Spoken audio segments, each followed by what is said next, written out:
বললেন, হ্যাঁ, ইহুদির হাতে যে বর্মটি রয়েছে সেটি আমার। আমি এটি হারিয়ে ফেলেছিলাম, কিন্তু আমি নিশ্চিত এটি আমার বর্ম, কারণ এটি আমি কখনোই কাউকে দান করিনি বা বিক্রি করিনি। হজরত আলী রাদিয়াল্লাহু তাআলা আনহুর এই কথা শুনে বিচারক ইহুদির দিকে তাকিয়ে বললেন, হে ইহুদি, আপনি কি কিছু বলবেন এই অভিযোগ সম্পর্কে?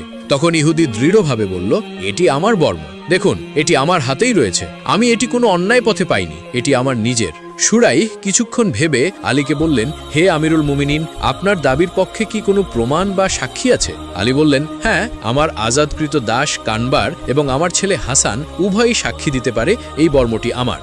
শুরাই মাথা নিচু করে শান্তভাবে বললেন, হে আমিরুল মুমিনিন, ইসলামের আইন অনুসারে বাপের পক্ষে ছেলের সাক্ষ্য গ্রহণযোগ্য নয়, আর কানবার একা সাক্ষী হিসেবে যথেষ্ট নয়। সুতরাং প্রমাণের অভাবে এই বর্মটি ইহুদিরই অধিকারে থাকবে। তখন হজরত আলী রাদিয়াল্লাহু তাআলা আনহু নীরবে শুরাইহের রায় মেনে নিলেন। তার মুখে কোনো রাগ বা হতাশার চিহ্ন ছিল না। তার আচরণ দেখে উপস্থিত সবাই হতভম্ব হয়ে গেল।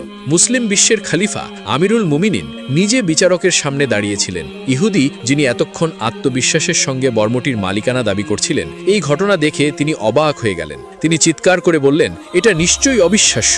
মুসলিমদের খলিফা নিজে আমাকে, একজন সাধারণ ইহুদিকে, বিচারকের কাছে নিয়ে এসেছেন এবং বিচারক তার বিরুদ্ধে রায় দিয়েছেন।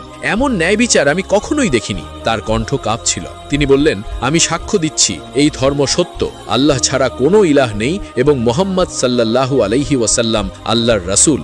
এরপর তিনি আলীর দিকে ফিরে বললেন, হে আমিরুল মুমিনিন, এই বর্মটি আসলেই আপনার। আমি এটি কুড়িয়ে পেয়েছিলাম এবং ভেবেছিলাম এটি আমার।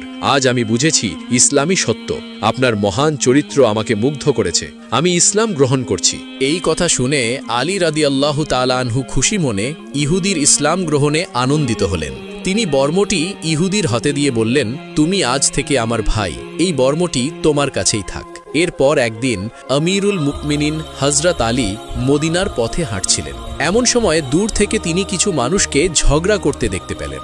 অতঃপর তিনি এগিয়ে গিয়ে দেখলেন কয়েকজন লোক এক মহিলাকে টেনে হিঁচড়ে নিয়ে যাচ্ছে। এই দৃশ্য দেখে আলীর হৃদয়ে ব্যথার স্রোত বইতে লাগল। তিনি দৃঢ় কণ্ঠে চিৎকার করে বললেন, তোমরা কি করছো? এর কি হয়েছে? তখন লোকগুলি থেমে গিয়ে উত্তর দিলেন, এই মহিলা জিনা করেছে, তাই আমিরুল মুমিনিন হযরত ওমর রাদিয়াল্লাহু তাআলা আনহু তাকে রজম করার নির্দেশ দিয়েছেন, অর্থাৎ পাথর মেরে হত্যা করার নির্দেশ দিয়েছেন। এই কথা শুনে হযরত আলী রাদিয়াল্লাহু তাআলা আনহু আরও রাগান্বিত হয়ে বললেন, তোমরা এভাবে কাউকে নিয়ে যাচ্ছ? অপরাধ প্রমাণিত হয়েছে কিনা তা নিশ্চিত করেছ? তারা বলল, আমিরুল মুমিনিন হযরত ওমর আমাদেরকে নির্দেশ দিয়েছেন। হযরত আলী রাদিয়াল্লাহু তাআলা আনহু তাদের কথা শুনে সাহসিকতার সঙ্গে মহিলাটিকে তাদের হাত থেকে মুক্ত করে দিলেন। এরপর তিনি কঠিনভাবে তাদেরকে ধমক